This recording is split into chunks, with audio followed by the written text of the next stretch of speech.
नमः शिवाय। हर हर महादेव। आज हम सुनेंगे श्रावण मास महात्म्य। ईश्वर बोले, हे सनत कुमार, श्रावण मास में अमावस्या के दिन जो करणीय है उसको तथा प्रसंगवश जो कुछ अन्य बात मुझे याद आ गई है उसको भी मैं आपसे कहता हूँ। पूर्व काल में अनेक प्रकार के महान बल तथा पराक्रम वाले, जगत का विध्वंस करने वाले तथा देवताओं का उत्पीड़न करने वाले दुष्ट दैत्यों के साथ मेरे अनेक युद्ध हुए। मैंने शुभ वृषभ अर्थात नंदी पर आरूढ़ होकर संग्राम किए, किंतु महाशक्तिशाली तथा महापराक्रमी उस वृषभ ने मुझको नहीं छोड़ा। अंधकार के साथ युद्ध में तो नंदी का शरीर विदीर्ण हो गया था, उसकी त्वचा कट गई थी, शरीर से रक्त बहने लगा था और उसके प्राण मात्र ही बच गए थे। फिर भी जब मैंने उस दुष्ट का संहार नहीं किया तब तक वह नंदी धैर्य धारण करके मेरा वहन करता रहा। उसकी इस दशा को मैंने जान लिया था। उसके बाद उस अंधक का वध करके मैंने प्रसन्न होकर नंदी से कहा, हे सुव्रत, मैं तुम्हारे इस कृत्य से प्रसन्न हूँ। वर मांगो, तुम्हारे घाव ठीक हो जाएंगे, तुम बलवान हो जाओ और तुम्हारा पराक्रम तथा रूप पहले से भी बढ़ जाए। इसके अतिरिक्त तुम जो जो वर मांगोगे तुम्हें अवश्य ही दूंगा।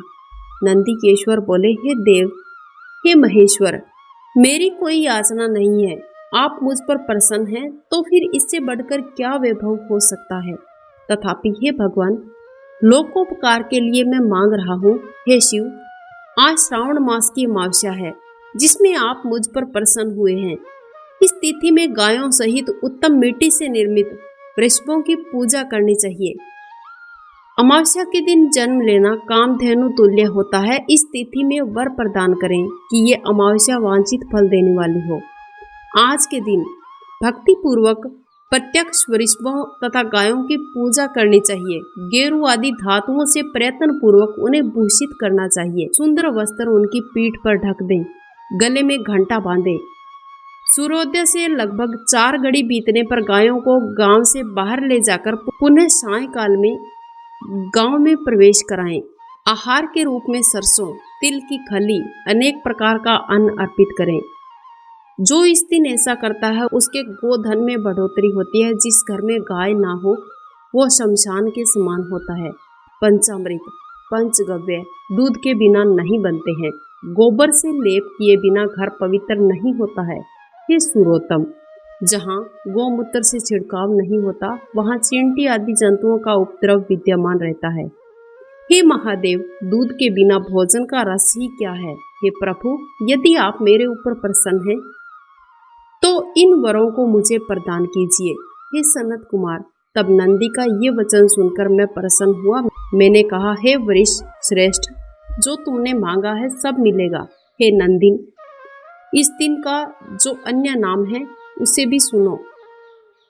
जो वृषभ किसी के द्वारा कहीं भी कार्य में प्रयुक्त नहीं किया जाता है और तृण खाता है तथा जल पीता हुआ जो शांति पूर्वक विचरण करता है तथा महान वीर और बलशाली होता है, उसे पोल कहा जाता है। अतः हे नंदिन, उसी के नाम से यह दिन पोला नाम वाला होगा। इस दिन अनेक इष्ट बंधुओं के साथ महान उत्सव करना चाहिए। हे वत्स, मैंने उस दिन ये श्रेष्ठ वर प्रदान किए थे, अतः लोगों के द्वारा इस श्रेष्ठ दिन को पोला नाम वाला कहा गया है। इस दिन सभी कामनाओं को पूर्ण करने वाला वृषभों का महान उत्सव करना चाहिए। इसके साथ ही अब मैं इस तिथि में किए जाने वाले कुश ग्रहण का वर्णन करूंगा। श्रावण मास की अमावस्या के दिन पवित्र होकर कुशों को उखाड़ लाएं। वे कुश सदा ताजे होते हैं, उन्हें बार बार प्रयोग में लाना चाहिए। कुश, काश, यव, दूर्वा, उसीर, शकूदक, गेहूं, व्रीहि, मंजू और बलवज, ये 10 दरब होते हैं। ब्रह्मा जी के साथ उत्पन्न होने वाले तथा ब्रह्मा जी की इच्छा से प्रकट होने वाले हे दरब, मेरे सभी पापों का नाश कीजिए, कल्याणकारक होइए। इस मंत्र का उच्चारण करने के साथ ईशान दिशा में मुख करते हुए मंत्रों का जाप कीजिए। एक ही बार में कुश को उखाड़ लें। जिनके अगर भाग टूटे हुए ना हो, शुष्क ना हो, वे हरित वर्ण के कुश श्राद्ध कर्म के योग्य कहे गए हैं और जड़ रहित कुश देव कार्यों और जप आदि में प्रयोग हेतु आते हैं। 7 पत्तों वाले कुश देव कार्य और पितृ कार्य के लिए श्रेष्ठ होते हैं। मूल रहित और गर्भयुक्त अगर भाग वाले 10 अंगुल परिणाम वाले 2 द्रव पवित्रक के लिए उपयुक्त होते हैं। ब्राह्मण के लिए 4 कुश पत्रों का पवित्रक बताया गया है। अन्य वर्णों के लिए क्रमशः 3, 2 और 1 द्रव का पवित्रक कहा गया है, अथवा सभी वर्णों के लिए 2 द्रवों का ग्रंथि युक्त पवित्रक होता है। ये पवित्रक धारण करने के लिए होता है, इसलिए मैंने आपको इसे बता दिया है। उत्पवन हेतु सभी के लिए 2 द्रव उपयुक्त होते हैं। 50 द्रवों से ब्रह्मा और 25 द्रवों से विष्टर बनाना चाहिए। आचमन के समय हाथ से पवित्रक को नहीं निकालना चाहिए। फिकीर के लिए पिंड देने का तथा अग्नोकरण करने के साथ और पाद्य देने के पश्चात पवित्रक का त्याग करना चाहिए। द्रव के समान पुण्यप्रद, पवित्र और पाप नाशक कुछ भी नहीं है। देव कर्म और पितृ कर्म ये सब द्रव के अधीन है। उस प्रकार के द्रव्यों का श्रावण मास में अमावस्या के दिन उखाड़ना चाहिए, इससे इनकी पवित्रता बनी रहती है। श्रावण मास की अमावस्या का वर्णन क्या किया जाए? हे सनत कुमार, श्रावण मास की अमावस्या के दिन जो कृत होता है वो मैंने आपसे कह दिया है। श्रावण मास में और भी जो करणीय है उसे भी मैं आपसे कहता हूँ।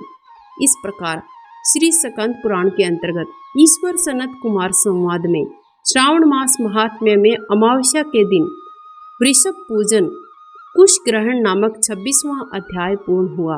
ओम नमः शिवाय। हर हर महादेव।